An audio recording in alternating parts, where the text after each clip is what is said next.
On October 3rd, 2008, Gilles Tetreault followed instructions to a place in Edmonton where he was meant to meet a woman called Sheena, who he met online. He was sent instructions instead of an address for where they were supposed to meet. Included in the emailed directions, it said, "The garage door will be open for you."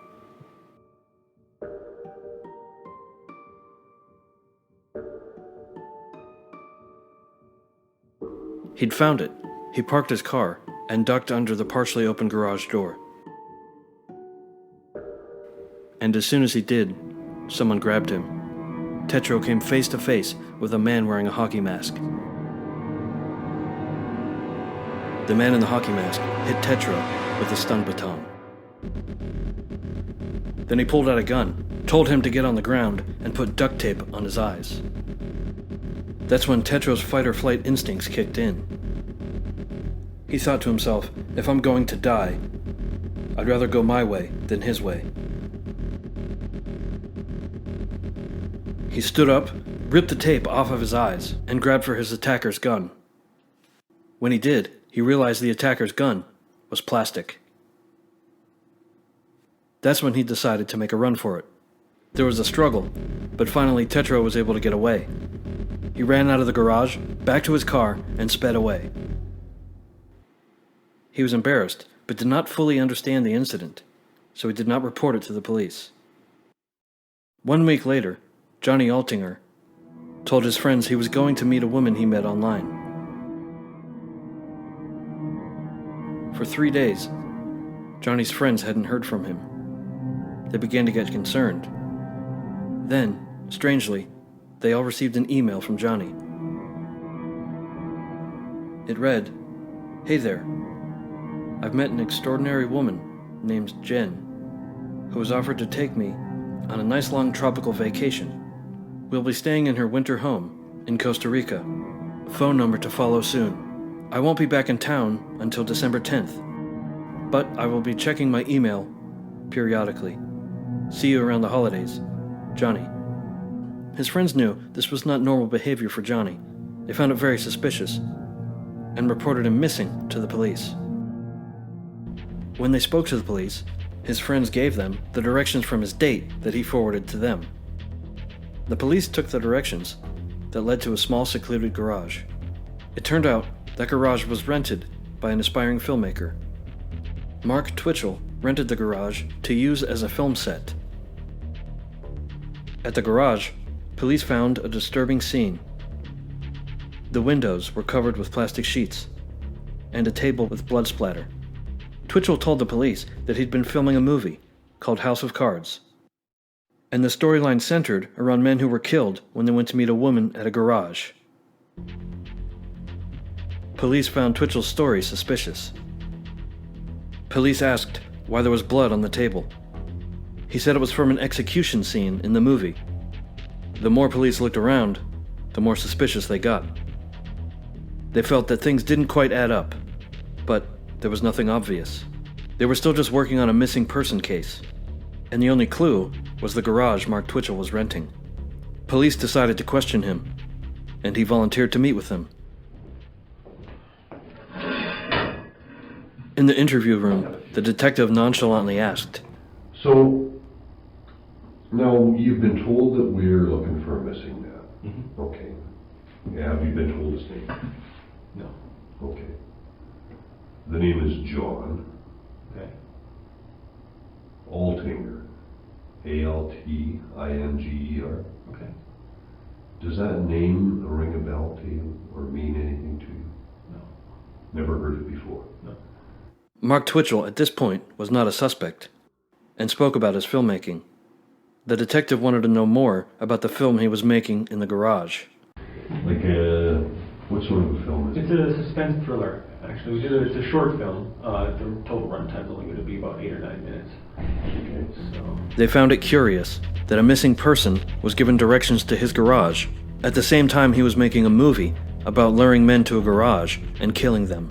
After the interview, investigators thought that Mark Twitchell interviewed well and looked comfortable, but they were still curious about the connection What they were seeing, what they were being told, and their intuition didn't seem to add up. Just a few hours after the interview, investigators wanted to look around the garage. Twitchell agreed. At one point, Twitchell mentioned to investigators that he had just bought a red car. That is when police began to suspect that Twitchell had something to do with Altinger's disappearance. They were still just working on a missing person case, and they were still trying to find Altinger's car. A red Mazda. Twitchell again volunteered to be interviewed by police. Twitchell told police he bought the car in a strange way. He said a stranger approached him and asked if he wanted to buy his car for whatever amount of cash he had on him. He replied that he only had $40. The stranger accepted. He goes, well, I shacked up with this really rich lady. It's like a sugar mama kind of situation, and she's gonna take care of me, and she's gonna buy me a new car when we get back from a vacation that we're gonna take. So I'm thinking, okay, what is there, 2 tons of cocaine in the trunk? I'm trying to figure out what the catch is here. But anytime we're talking, you want to... He knew right away that Twitchell was lying. I'll take you to a phone. There's something else I want to tell you, Mark. And that's that there's absolutely no doubt in my mind that you're involved in the disappearance of John Altinger.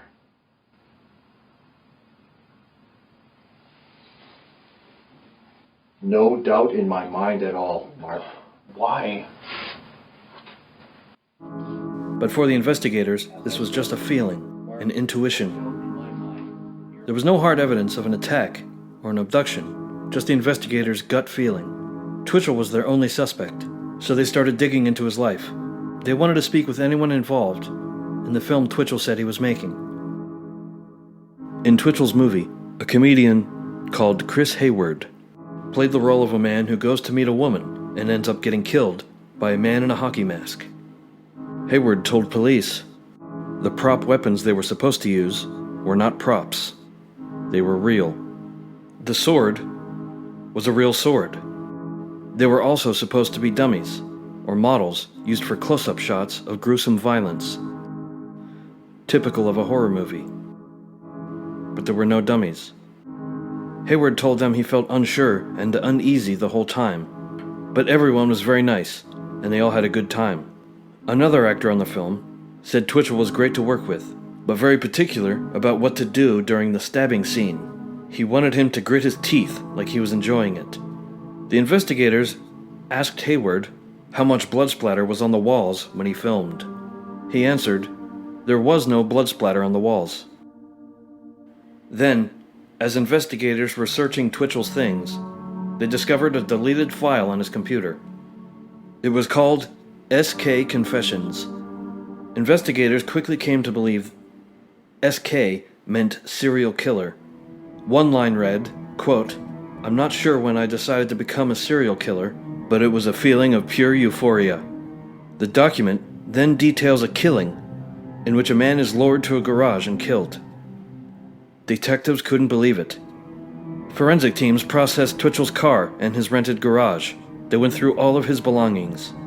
Detectives went to Twitchell's home and spoke to his wife. They explained they were investigating his involvement in a missing person case, and it might involve homicide. Investigators learned that Twitchell and his wife had been living under the same roof, but were essentially separated. They were even sleeping in separate bedrooms.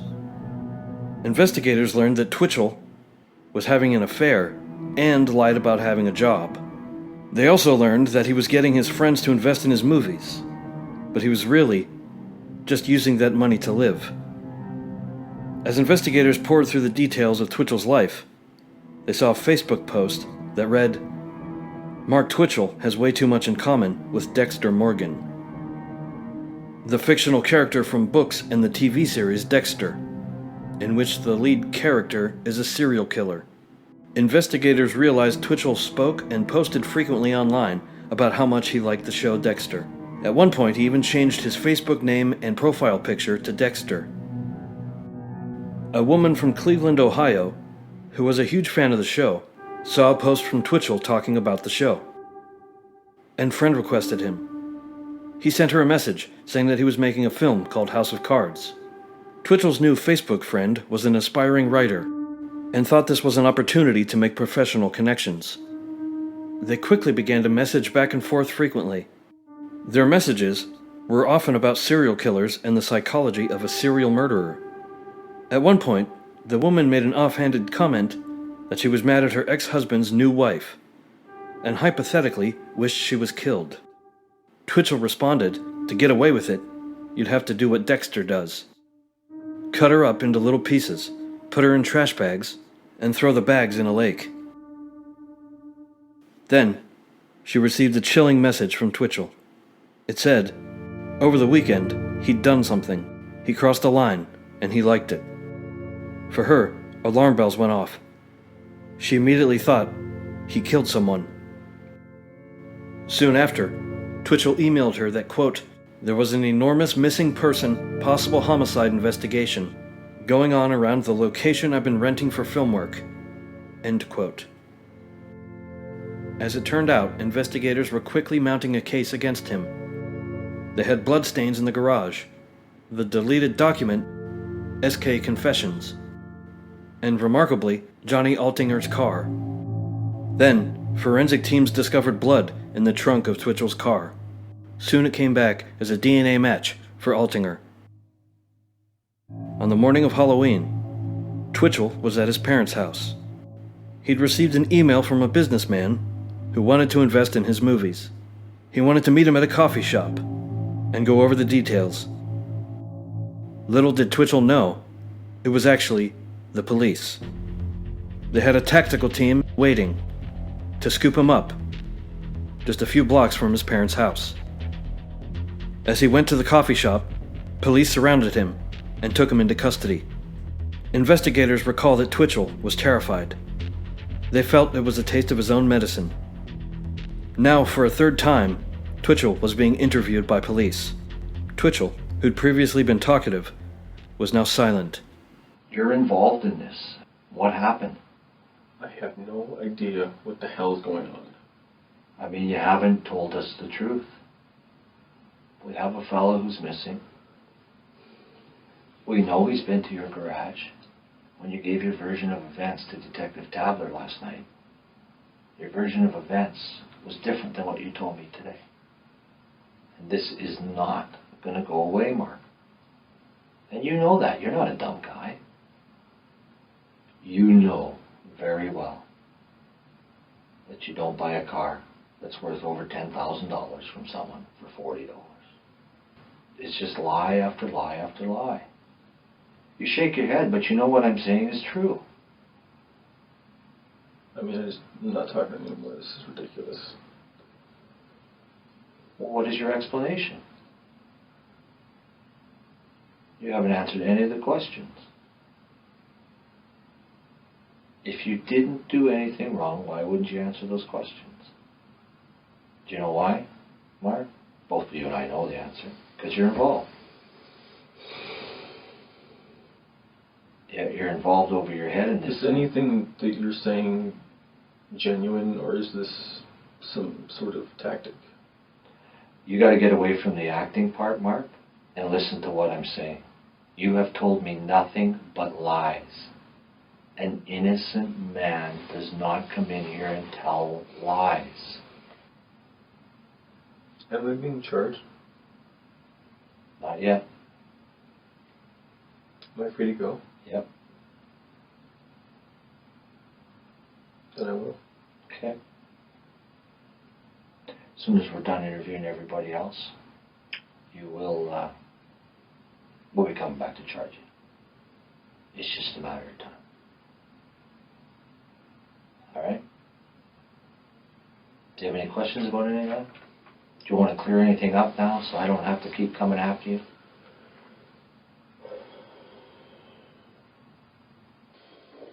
You know, this is your chance to say, "Hey, detective, yeah, something went wrong. Things got out of control. Something happened there that I didn't want to happen." This is your chance. Investigators were certain that the disturbing document SK Confessions was a diary. But police wanted more evidence to prove the document was factual and not a fictional work by an aspiring filmmaker. They closely examined every syllable. They believed that the sections written with great detail about killing a man was Twitchell's account of killing Johnny Altinger. But one section is about a failed murder of a man who he attacked but fought back, overpowered him, and got away. Investigators were confident that if they could find the man who was able to escape, they would have the proof they needed to show a jury that Mark Twitchell murdered Johnny Altinger. They decided to check police records in the hopes that someone had called the police after being attacked, or even a witness that might have seen something. But there were no such records. Investigators combed through the details of the document and every piece of evidence they had. They realized they had Twitchell's hockey mask. In the SK Confessions document, it says he wore a hockey mask when he attacked the man who got away, and for the second man who he murdered, which police believed to be Altinger. Investigators thought that the man who got away would likely remember the hockey mask. They went on the news with a photo of the mask and explained they believe a man was attacked in a garage by a man wearing this mask. Gilles Tetreault had no idea that he was a crucial component of the case. A friend told him to turn on the news, and he could not believe his eyes. Of course, he instantly recognized the mask. Once he saw police explain the whole story and that they hadn't found Johnny Altinger, he was in shock. When he realized it was not as he'd been telling himself an attempted mugging, he knew he had to come forward. It had been a month since he was attacked. He went to the police station to be interviewed. He told the story to the police, which they already knew, because it matched exactly what was written in the SK Confessions document. He must have grabbed me, and we started struggling. Oh, and I'm guessing during this, that's when I'm like, okay, I gotta try to fight. I tried punching him too, but I was so weak. And I remember trying to punch him, and I know I can't hit this mask because that's gonna hurt my hands, so I'm trying to punch him in his chest. Can't do anything. So then I started trying to kick him in the couldn't. And did he hit you? No. What about kick you? He tried, but I swerved as well. Like, is It's this an pretty all-out shape, intense too. battle, or is it like... No, that's the thing, is like, this is the whole thing. This is what I'm thinking while I'm doing this. This guy, he had, if he was more professional, he could have killed me right away. Like right when I walked in, I didn't see him. He could have hit me over the head with a bat, a baton, or anything. Yeah. He could have knocked me unconscious right away. And I don't know why he did that. His whole plan was to use this taser thing on me first, and that was stupid on his part. But he had many chances to kill me. He never did. I mean, I thought maybe he was going to handcuff me and take me somewhere and do. I'm facing this way. He pulls the gun out again, and for some, I think because I grabbed the gun, somehow we maneuvered. We were struggling again, and I'm trying to break the gun, right? So we're struggling, and somehow I ended up this way again. I know it's plastic, and I know if I. What's he doing? He's yelling at me because he doesn't want me touching his gun, and so then I wouldn't let go, obviously. And I had a hold of his arm, his other arm, just in case he tried to punch me in the left, but he never did. He never. Just wasn't professional. It was just like it was maybe his first time. That's how I thought of it. This was the missing part of the case against Twitchell. It proved that the document was a real and detailed account of both the attempted murder and the murder. Police had the proof that Twitchell used a fake online profile to set up a meeting at his rented garage, where two separate men believed they were meeting a woman for a date. They were both given the same directions. Gilles Tetreault was able to escape, and as far as the police were concerned, the SK Confessions document explained how Twitchell was able to kill Johnny Altinger.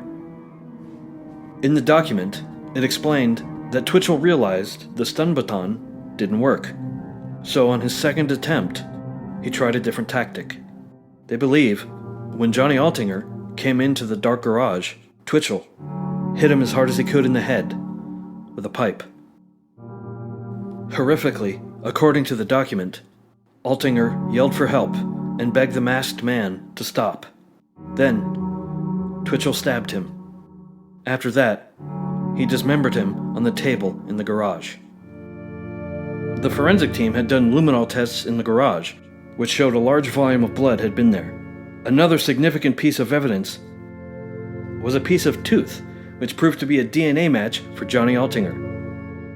The SK Killer document says that he then broke into the victim's apartment and sent out several emails from his computer, saying he was taking an exotic vacation, just like the Johnny Altinger email says about going to Costa Rica. The document then says he tried to burn the victim's remains in a barrel, just like the one found in Twitchell's rented garage. It goes on to say that he went to the river to throw in the remains, but was afraid of being seen. So he ended up driving around with the remains in his car. Disturbingly, the document bragged about passing people on the street, and they had no idea he was a killer. Police still had not found Johnny Altinger's body.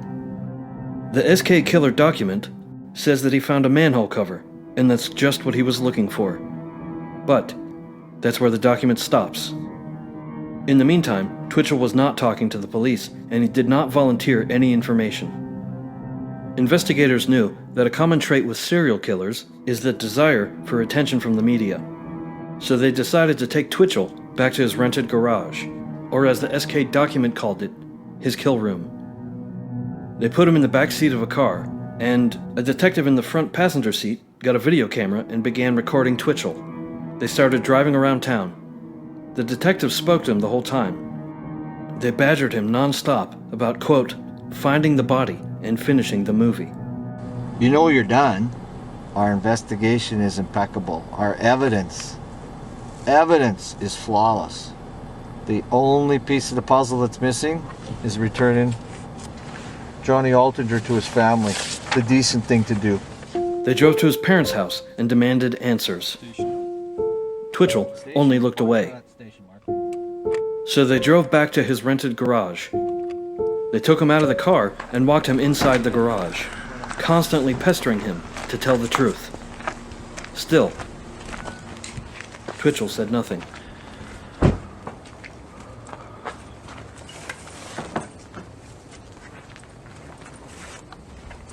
So, how did you lock this gate up to make him go in the overhead door? What did you do to lock it up? Is that the lock you bought at the store there? I showed you the Walmart receipt, combo lock. You put it on here, you put it on the front.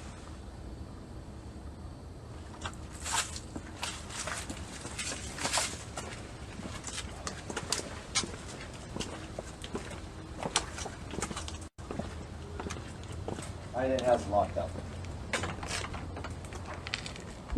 That all works fine. See how when you're installing this?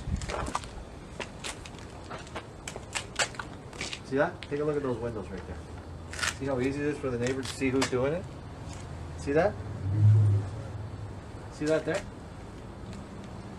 Beautiful view coming from the neighbor's house, either side. See who's doing this. Too easy. Way too easy, Mark. Bring back any memories? You want to tell us where the body is now? And get this over with? Get you back to the station?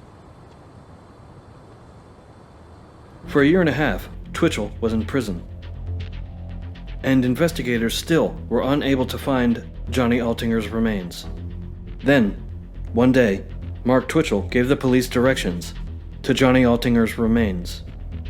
Investigators followed the directions to an alley just blocks from his parents' house. Police looked in a manhole cover and could clearly see a human torso. Mark Twitchell went on trial in March 2011. Gilles Tetreault testified and helped to prove that the SK Confessions document was in fact a detailed account of Twitchell's violent fantasies come to life. Twitchell took the stand in his defense. He testified that it was all a terrible misunderstanding. He said it was a publicity stunt for his movie that went terribly wrong. His intention was to scare two men, but not actually hurt them, and let them go so that they would tell people about it. He said that a furious Johnny Altinger attacked him, and he killed Johnny by accident as he was defending himself. The jury did not buy it. The jury took just a few hours to find him guilty. Mark Twitchell was ultimately sentenced to 25 years to life.